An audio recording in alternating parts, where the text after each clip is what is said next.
बढ़ें और आपको ये बताएं कि काफ लीग ने नून लीग के साथ सीट एडजस्टमेंट के लिए कमेटी बना दी। चौधरी शाफिर हुसैन कहते हैं पीपल्स पार्टी से सीट एडजस्टमेंट पर कोई बात नहीं हुई।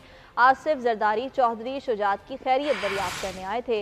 गुजरात में मीडिया से गुफ्तगू में उनका कहना था कि इस दफा सिंध में भी काफ लीग की सीट्स निकलेंगी। शुजात साहब से मिलने तो उन्होंने यही कहा था कि उन्होंने हमारे साथ सीट एडजस्टमेंट के ऊपर एक कमेटी बना दी है और फिर एक हमारी तरफ से भी पाकिस्तान मुस्लिम लीग की तरफ से भी कमेटी बन गई हुई है सीट एडजस्टमेंट के ऊपर जो नून लीग के साथ बैठेगी। और आसिफ अली जरदारी साहब की जब बात की आपने, वो आए थे शुजात साहब का हाल पूछने के लिए और सीट एडजस्टमेंट के ऊपर उनसे कोई बात नहीं हुई। सिंध के हवाले से हमारे ख्याल में कि हो सकता है कि इस बार सिंध से भी कुछ सीटें पाकिस्तान मुस्लिम लीग की निकलें और KPK में भी हम वर्किंग कर रहे हैं।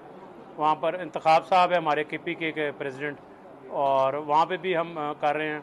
और पंजाब में जो है डिस्ट्रिक्ट वाइज जो है हम मीटिंग्स कर रहे हैं और पंजाब में हमारा प्रोग्राम है कि कम से कम 15 से 20 हलकों में हम अपने उम्मीदवार खड़े करेंगे। वो साथ में ये भी आ रहे हैं मगर उनकी तरफ से ये बयान आ रहे हैं कि शायद कर लें, अगर वो सीट एडजस्टमेंट करते हैं ठीक है, अगर नहीं करते तो फिर हम ओपन इलेक्शन के लिए भी तैयार हैं। हाल में कि इलेक्शन होना चाहिए और ताकि एक जो प्रोसेस है वो आगे चले और जो हमारा फॉरेन इन्वेस्टर है उसके ऊपर भी जो है कॉन्फिडेंस उसका बढ़ जाएगा, फॉरेन इन्वेस्टर का भी।